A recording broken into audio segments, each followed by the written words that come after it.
ايه يا حبيبي، ازيك؟ عامل ايه؟ بقول لك انا جيت المطعم اللي انت قلت لي عليه، عايز اقول لك من احلى الاكل اللي اكلته في حياتي. بس انا عندي ليك سؤال، هو مين اللي عمل الاكل؟ يعني الشيف ده راجل ولا ست؟ ما تعرفش؟ مفيش موضوع حلقه النهارده عن مين بيعمل اكل احلى، الراجل ولا الست، والناس كلها بتسالني ومحدش عارف مين بيطبخ احسن، الراجل ولا الست، فمحتاج اعرف الاكل الحلو ده مين اللي عمل. والله انا عارف ان انت يوزلس ولا بتعرف اي معلومات. انا هتصرف. انا احمد هلال، هقول لك. ودلوقتي هناخد اراء الناس. Can I ask you a question please? Who cooks better, men or women? Women. In my country, I think it's women, because women are the ones that mostly cook every day. Which country? Turkey. Turkey. Yes. Yes, of course, I love Turkish food. So, do you cook or no? Yeah, sometimes. How you Not rate? every day, but I cook, yeah. How you rate your cook, like out of 10? My cooking, I would say 5. 5? Maybe 6. That's it, no higher. 7, 7. Yeah. And your wife? 9, 9, which is good. which is better. Yeah. Thank you so much. You had your answer. Take care. Thank you. Bye. 8. 8. Probably like a 7. I don't cook that often anymore, but I went to culinary school. I think women do everything better. I think they do everything they do is better than what men do. So, are you looking for a peace life or what? Am I looking for what life? Quiet life, like quiet life because you choose women that they do everything better? Yes, I'm looking for a quiet life. My wife definitely does everything better. I'm a good cook, but she's a good cook. In my house or generally? Generally. Probably women. Women. Probably. So do you cook well? Yes. No, I think both are quite good, but I think women are generally tidier. But generally we see that the most famous chefs are men. What do you think about this? I imagine they've applied themselves more to cooking than the ladies. Yeah. So they love to cook. They love to cook, they've made it a profession, and it's not natural, I Yeah. don't think, for a man to want to spend his life cooking. Yeah. Most of them go into male orientated and they look in cooking as female orientated. The most famous everything are men because men rule the world, don't they? Yes. But women are always better. Of course, yeah. Thank you so much. Women. So do you cook or no? I do cook in the house, yeah, but I like a happy house, so I'm going to say women cook better. Okay, thank you so much. No worries. Thank you. So you cook well. Yeah, I cook better than my boyfriend, yeah. Thank you so much. I think because of how society is run, I think women overall tend to cook better, just because of that's how that's how we've, as a society, we've built family structures. Women tend to cook more. Yeah. That doesn't say that men aren't capable, and I think they are as well. So do you cook? Yeah, I went to culinary school. Well, it'd be unfair to say, wouldn't it? Because some men cook better than some women, and some women cook better than some men. So do you say women do it as a duty, but men do it as a hobby? Yeah, I think since the agrarian revolution, I think most of the time ladies were looking after the men. Yeah, I agree with you. And we were out hunting, we were the hunter and the gatherer, and they were the cook. They were at whatever they did to cook Yeah. for their husbands and colleagues. Thank you so much. No problem. Thank you. بسم الله الرحمن الرحيم. نبدأ حلقة جديدة من هقول لك.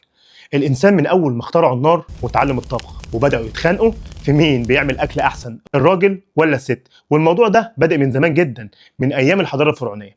كان دايما الشيفات المعتمدين جوه المعابد والقصور رجالة، والست كان دورها الطبخ في البيت أو أكلات معينة الملك كان بيطلبها. ونيجي للعصور الوسطى في اوروبا برضو نلاقي ان الرجاله كانت موجوده ومعتمده بشكل رسمي جوه القصور انها تشارك مع الستات، معناها ان كان في مشاركه.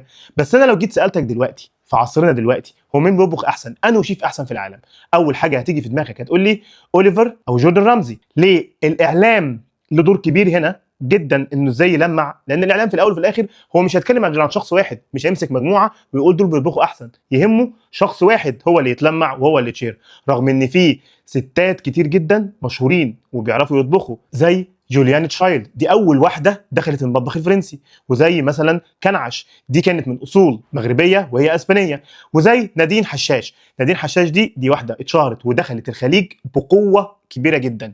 وطبعا في ناس كتير مشهورين على السوشيال ميديا معظمها ستات احنا في بيوتنا بنتابعهم عشان نعرف اكله حلوه. فكده لسه الاختلاف موجود، هو مين بيطبخ احسن، الراجل ولا الست؟ فكده الاتنين حلوين، بس الاعلام بيختار واحد بس زي ما اتفقنا هو اللي بيلمعه.